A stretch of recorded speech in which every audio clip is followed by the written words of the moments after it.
আপনারা জানেন যে পুরুলিয়ার বান্দোয়ানের বাসিন্দা সুখেন মাহাতো পরিযায়ী শ্রমিক হিসেবে যিনি পুনেতে কাজ করছিলেন তাকে পিটিয়ে মারা হয়েছে বলে তৃণমূলের তরফে অভিযোগ করা হচ্ছে। আগামীকাল সুখেন মাহাতোর পরিবারের সঙ্গে দেখা করতে পুরুলিয়া যাচ্ছেন অভিষেক বন্দ্যোপাধ্যায়। বিজেপি শাসিত রাজ্যে রহস্যজনক মৃত্যু রাজ্যের পরিযায়ী শ্রমিকের, আগামীকাল পুরুলিয়ায় যাচ্ছেন অভিষেক বন্দ্যোপাধ্যায়। আশাবুল হোসেন আমাদের প্রতিনিধি আরো বিস্তারিত বলতে পারবেন এই নিয়ে। আশাবুল, দেখো, আগামীকাল দুপুরে পুরুলিয়ায় যাচ্ছেন অভিষেক বন্দ্যোপাধ্যায় এবং আগামীকাল হেলিকপ্টারে করে তিনি পুরুলিয়ায় পৌঁছবেন এবং তারপর বান্দোয়ানে সুখেন মাহাতোর বাড়ি, পরিযায়ী শ্রমিক যাকে পুনেতে হত্যা করা হয়েছে বলে অভিযোগ উঠেছে, তার বাড়িতে তিনি পৌঁছবেন এবং তার পরিবারের পাশে দাঁড়াবেন, তাদের সমবেদনা জানাবেন। তুমি জানাও যে ইতিমধ্যেই এই ঘটনায় মুখ্যমন্ত্রী মমতা বন্দ্যোপাধ্যায় তীব্র ক্ষোভ প্রকাশ করেছেন এবং তিনি সমাজ মাধ্যমে জানিয়েছেন যে এই ঘটনায় তিনি মর্মাহত এবং বিচলিত এবং সব রকমভাবে সুখেন মাহাতোর পরিবারের পাশে দাঁড়াবেন বলে মমতা বন্দ্যোপাধ্যায় অঙ্গীকার করেছেন। আজকে সকালেই তৃণমূলের স্থানীয় নেতারা তার বাড়িতে পৌঁছে যান এবং তার সুখেন মাহাতোর পরিবারকে আর্থিক সাহায্য করা হয়। এবার অভিষেক বন্দ্যোপাধ্যায় তাদের বাড়িতে পৌঁছচ্ছেন। যেটা তৃণমূলের পক্ষ থেকে বলা হচ্ছে যে বিজেপি শাসিত রাজ্যগুলোতে দিনের পর দিন বাংলার পরিযায়ী শ্রমিকদের অত্যাচার করা হচ্ছে, হত্যা করা হচ্ছে এবং এই ঘটনা কমছে তো না, উল্টে বাড়ছে। বাংলা বলার অপরাধে তাদের মারা হচ্ছে, বাংলাদেশি সন্দেহে মারা হচ্ছে। কিন্তু তাদের বক্তব্য যে বাংলাদেশি হলেও কি কাউকে এইভাবে মেরে ফেলা যায়, শুধুমাত্র বাংলা বলার অপরাধে এই ধরনের অপরাধ ঘটানো হচ্ছে। ফলে এই বিষয়টিকে তৃণমূল গোটা রাজ্য জুড়ে একটা অন্যতম প্রচারের হাতিয়ার করতে চায়। পাশাপাশি তৃণমূলের অভিযোগ যে দেখা যাচ্ছে যে মূলত তিন শ্রেণীর পরিযায়ী শ্রমিকের উপর এই ধরনের অত্যাচার হচ্ছে, যারা সংখ্যালঘু, যারা দলিত, যারা মতুয়া এবং আদিবাসী, অর্থাৎ নিম্নবর্ণের যারা মানুষ, তাদের উপরই এই অত্যাচারটা নেমে আসছে এবং এটা একটা মনুবাদের একটা ধারণা থেকেই এই ধরনের অত্যাচারগুলো করা হচ্ছে বলে আজকে ব্রাত্য বসু এবং চন্দ্রিমা ভট্টাচার্য এই ধরনের অভিযোগ করেছেন।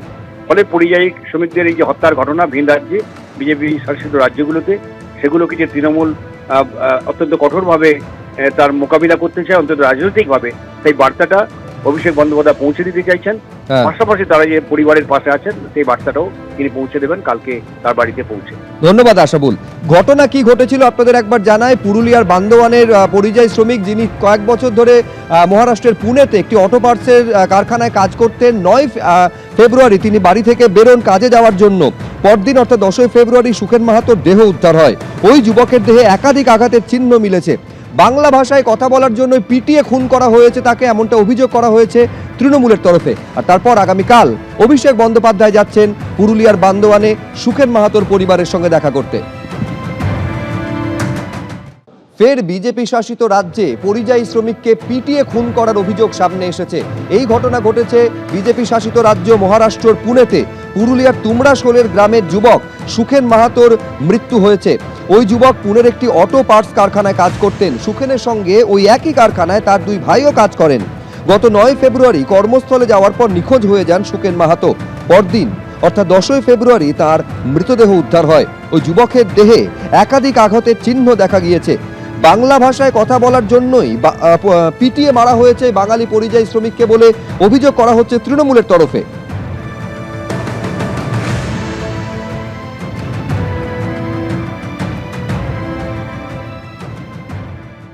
কি বলে যায় বেরিয়েছে আমার ছেলে, কি করছে না করছে সেটা তো আর আমরা জানি নাই। আর ওই সন্ধ্যায় মানে ওই হত্যা হয়ে গেছে। ওই মহারাষ্ট্র ওইটা ওখানে ছেলে তো আছে আমার, বড়টা ছোটটা এখন আপাতত। ওরা ফোন করলো এইভাবে এই ঘটনা ঘটল। তার থেকে যে আমার ছেলে তো গেছে চলে, আর তার ছেলে তো নাই না। এখন আপাতত দুটো আছে, গরিব মানুষ তো দুটোই আমার যা হবে, ওইগুলোকে নিয়ে রইতে হবে। তো খাটিলিতে গরিব মানুষ খাওয়া দাওয়া করা হয়। ওই জন্যই আমার ছেলে গেছে। লেখাপড়া পড়ি কোনো শিখাতেও পারি না, আর কোনো কিছু নেই। উঠিনে তো মারাঠি ভাষা আর হিন্দি ভাষা, এই দুটোই।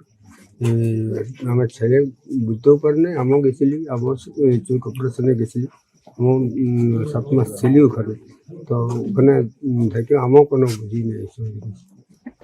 আর এই ঘটনা নিয়ে সোশ্যাল মিডিয়ায় তীব্র সমালোচনায় সরব হয়েছেন রাজ্যের মুখ্যমন্ত্রী মমতা বন্দ্যোপাধ্যায়। তিনি লিখছেন, তার বাঙালি পরিচয় এবং তার ভাষার জন্যই অত্যাচার করে তাকে খুন করা হয়েছে। পুরুলিয়ার বান্দোয়ানের তরুণ সুখেন মাহাতোর নৃশংস হত্যা নাড়িয়ে দেওয়ার মতো বলে অভিযোগ করেছেন মমতা বন্দ্যোপাধ্যায়। তিনি আরও লিখছেন, পরিবারের একমাত্র উপার্জনকারী সদস্য খুন হয়েছেন মহারাষ্ট্রের পুনেই। এটা ঘৃণার জন্য খুন ছাড়া অন্য কিছু নয়। ওই তরুণকে তার ভাষা ও পরিচিতির জন্য অত্যাচার করে খুন করা হয়েছে। এই ঘটনায় দোষীদের অবিলম্বে গ্রেফতার ও দৃষ্টান্তমূলক শাস্তির দাবি করছি। সুখেনের পরিবারের পাশে আছি, ন্যায় বিচার পেতে সমস্ত রকমের চেষ্টা করা হবে। পোস্ট মমতা বন্দ্যোপাধ্যায়।